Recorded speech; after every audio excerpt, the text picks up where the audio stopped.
Roma, ciudad, mito, imperio.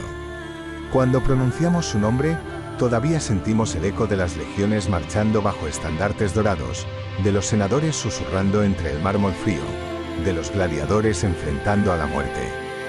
Pero Roma no fue creada solo por leyes o batallas. Roma también fue forjada bajo la sombra de hombres extraordinarios. Hombres que no estaban satisfechos ni con la república, ni con los límites de la tradición. Hombres que querían ser más grandes que el mundo. A esos hombres los llamamos césares. 12 hombres, 12 reinados, 12 formas de entender el poder absoluto. Algunos fueron sabios y pacificadores, otros crueles hasta la locura. Algunos murieron gloriosamente, otros entre susurros de traición. Esta no es solo la historia de sus victorias o de sus errores. Es la historia de cómo, uno tras otro, moldearon el mundo antiguo y sembraron las semillas de lo que aún somos hoy. Porque el nombre de César dejó de ser solo un nombre. Se convirtió en un símbolo eterno de poder.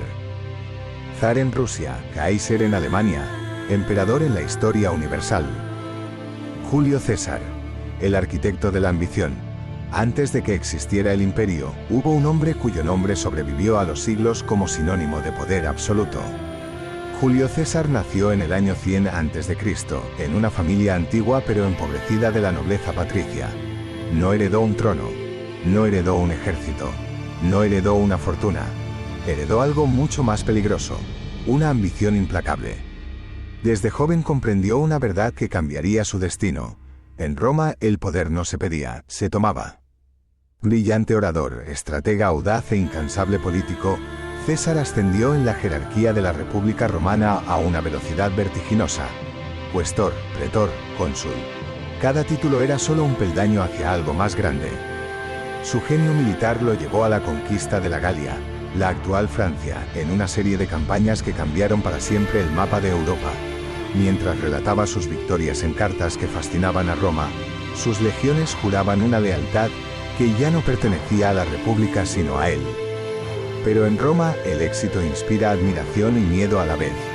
El Senado comenzó a observarlo con recelo, y cuando se le ordenó abandonar sus ejércitos y regresar como un simple ciudadano, César tomó una decisión que marcaría la historia. En el año 49 a.C., cruzó el Rubicón, un pequeño río del norte de Italia que, al ser atravesado por sus legiones, significaba un desafío directo al Senado. Según la tradición, al hacerlo pronunció unas palabras que resonarían a lo largo de los siglos.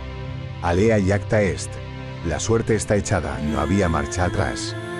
Tras años de guerra civil, César derrotó a todos sus enemigos: Pompeyo, Catón, los guardianes del viejo orden. Entró en Roma como amo de la República, aunque sus formas externas aún sobrevivían. Fue nombrado dictador primero por un año, luego por 10 y finalmente dictador perpetuo. Se rodeó de honores, títulos y estatuas, reformó el calendario, amplió la ciudadanía, combatió la corrupción y planeó grandes reformas políticas. Pero su ascenso fue demasiado rápido, su poder, demasiado absoluto para quienes aún soñaban con la antigua república. El 15 de marzo del año 44 a.C., en los famosos idus de marzo, César acudió al Senado. Allí, rodeado de hombres en quienes confiaba, incluido su protegido Bruto, fue apuñalado 23 veces, cayó a los pies de la estatua de Pompeyo, su antiguo rival. Roma había matado a su propio salvador, o a su propio verdugo. Su muerte desató un torbellino de caos, guerras civiles y venganzas, y aunque sus asesinos afirmaron haber salvado la República, en realidad abrieron el camino hacia algo nuevo, un imperio.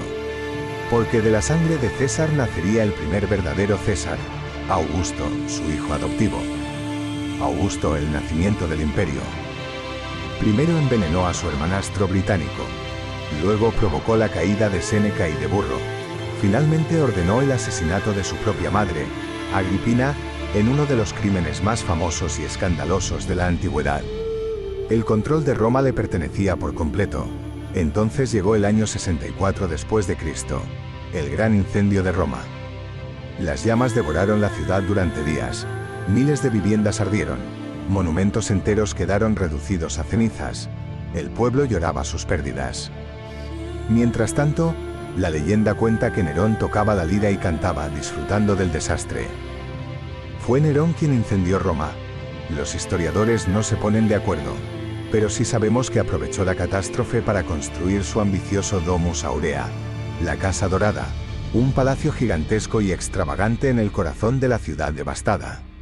Necesitaba un chivo expiatorio, y lo encontró en los cristianos, aún un pequeño grupo secreto y marginado en Roma. Los persiguió con brutalidad, condenándolos a morir devorados por las fieras o quemados vivos como antorchas humanas.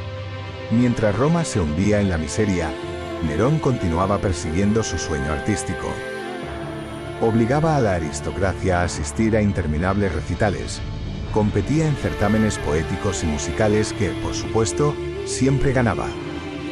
Pero el pueblo, el Senado y finalmente el propio ejército se agotaron.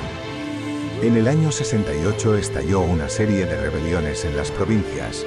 El Senado declaró a Nerón enemigo público. Abandonado por todos, huyó y se escondió en una villa a las afueras de Roma. Cuando sus perseguidores se acercaron, eligió el suicidio. Según la tradición, sus últimas palabras fueron: «¡Qué gran artista muere conmigo!». Así terminó Nerón, no como un emperador glorioso, sino como un artista frustrado, un monstruo trágico perdido en su propio delirio. Pero su muerte no trajo la paz. Al contrario, Roma se hundió en uno de los periodos más turbulentos de su historia. Comenzaba el año de los 4 emperadores. Galba, Otón, Vitelio. Roma estaba rota. Por primera vez en casi un siglo no había un heredero claro. No había una dinastía indiscutida. El trono estaba vacío y el mundo romano dividido. Así comenzó una vorágine de ambición, traición y sangre. Un año en el que 3 hombres intentaron ceñirse la corona imperial y solo uno lograría estabilizar el imperio.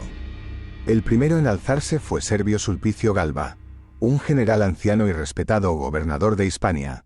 Apoyado por oficiales descontentos con Nerón, marchó sobre Roma y fue proclamado emperador. Pero Galba, que había pasado su vida al servicio del Estado, no comprendió que el mundo había cambiado. Fue extremadamente severo. Retiró promesas hechas para ganar apoyos, castigó a antiguos aliados, ejecutó oficiales sospechosos, se negó a recompensar a las legiones que esperaban donativos tradicionales. Roma, que aguardaba generosidad tras la caída de Nerón, encontró un gobernante duro y despiadado. El descontento creció, y entre sus propios aliados Otón comenzó a conspirar. Marco Salvio Otón era joven, ambicioso y elegante, antiguo amigo de Nerón y gobernador de Lusitania. Cuando vio que Galba no pensaba adoptarlo como heredero, no dudó, sobornó a la guardia pretoriana y organizó un golpe. El 15 de enero del año 69, Galba fue brutalmente asesinado en el foro. Su cabeza, clavada en una lanza, fue exhibida ante la multitud. Otón fue proclamado emperador. Durante algunos meses, Roma creyó haber encontrado cierta estabilidad. Otón se mostró inteligente, diplomático y moderado. Pero lejos de Roma, en Germania, otro general reclamaba el trono. Vitelio. Sus legiones marcharon hacia Italia. Otón salió de la ciudad para enfrentarlos. La batalla decisiva tuvo lugar en Bedriacum. Sus fuerzas fueron derrotadas. En un último acto de dignidad o desesperación, Otón decidió no prolongar la guerra civil. Se suicidó en su tienda, clavándose una daga en el pecho. Sus soldados lloraron su muerte. Lo admiraban profundamente. Tras él, Aulo Vitelio se convirtió en emperador. Vitelio era un hombre tosco, entregado a banquetes interminables, vino y excesos. Una vez en Roma, abandonó toda pretensión de moderación.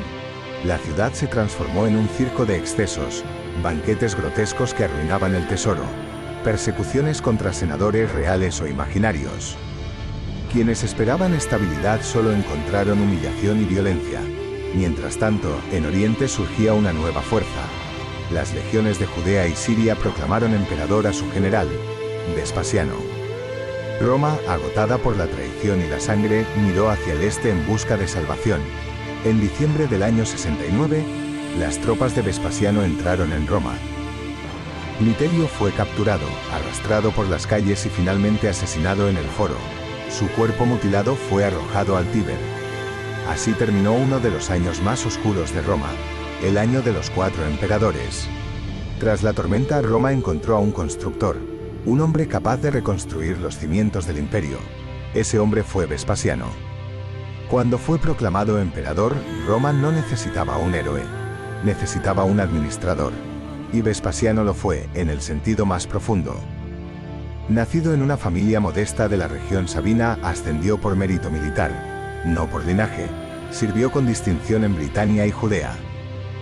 Bajo su mandato comenzó la construcción del Coliseo, un monumento no para la aristocracia, sino para el pueblo romano. Vespasiano no buscó una aura divina, no fingió ser un dios, era sobrio, irónico, capaz de reírse de sí mismo y del poder. En su lecho de muerte en el año 79, bromeó: "Creo que me estoy convirtiendo en un dios". Murió respetado, amado por el pueblo y por sus soldados, dejó un imperio restaurado y más fuerte. Por primera vez en mucho tiempo Roma pudo mirar al futuro sin miedo. Su hijo mayor Tito heredó la púrpura, un reinado breve, marcado por tragedias y grandeza. Tito el emperador amado. La sucesión fue pacífica, algo sin precedentes en Roma. Tito era conocido y querido. Había sido general en la guerra de Judea. En el año 70 dirigió la toma de Jerusalén y la destrucción del templo. En Roma, sin embargo, fue profundamente amado, carismático, generoso, cercano al pueblo. Pero el destino fue cruel. Pocos meses después de su ascenso, el Vesubio entró en erupción. Pompeya y Herculano quedaron sepultadas bajo cenizas y lava. Tito reaccionó como un verdadero líder. Envió ayuda inmediata, coordinó rescates, ofreció recursos imperiales. Luego un gran incendio y una epidemia azotaron Roma. Tito estuvo presente en cada tragedia, junto a su pueblo. Su luz fue breve. En el año 81, tras solo 2 años de gobierno, murió repentinamente. Tenía 41 años. Algunos susurran que fue envenenado por su hermano menor, Domiciano. Nunca se probó. Roma lloró su muerte. Tito fue uno de los pocos emperadores que murió amado por todos. Su legado incluye la inauguración del Coliseo con 100 días de juegos. Pero tras su muerte, Roma volvió a caer bajo una sombra más fría. Domiciano, el miedo vestido de púrpura. Sin celebraciones, sin júbilo, Domiciano ascendió al trono. Carecía del carisma de su hermano y de la paciencia de su padre. Poseía una ambición absoluta y un carácter despiadado. Desde el primer día dejó claro que no sería el primero entre iguales. Exigió ser llamado Señor y Dios. Centralizó el poder como nunca antes. Premió a los delatores. Expandió el espionaje. Gobernó mediante el miedo. Y aún así fue un administrador eficaz. Fortaleció frontera. Defendió la moneda. Embelleció Roma. El imperio prosperó económicamente. Pero la libertad desapareció. Nadie estaba a salvo. Procesos secretos, confiscaciones y purgas se multiplicaron. Tras más de 15 años, el miedo se volvió contra él. Una conspiración palaciega en la que participó incluso su esposa, puso fin a su vida. En septiembre del año 96, Domiciano fue asesinado en su propio palacio. El Senado ordenó borrar su memoria. Estatuas destruidas, nombre eliminado. Así terminó la dinastía Flavia. Y con ella, la historia de los 12 Césares. Roma seguiría adelante. Vendrían nuevos emperadores, pero la huella de estos 12 sería imborrable. Fueron constructores y destructores, soñadores y monstruos, héroes y tiranos. Forjaron el imperio romano no solo con legiones y leyes, sino con pasiones, miedos y errores. Porque la historia de Roma es también la historia de sus Césares. Hombres que al abrazar el poder absoluto descubrieron una verdad eterna. No existe corona sin peso, no existe trono sin sombra, y ni siquiera los más poderosos dejan de ser humanos.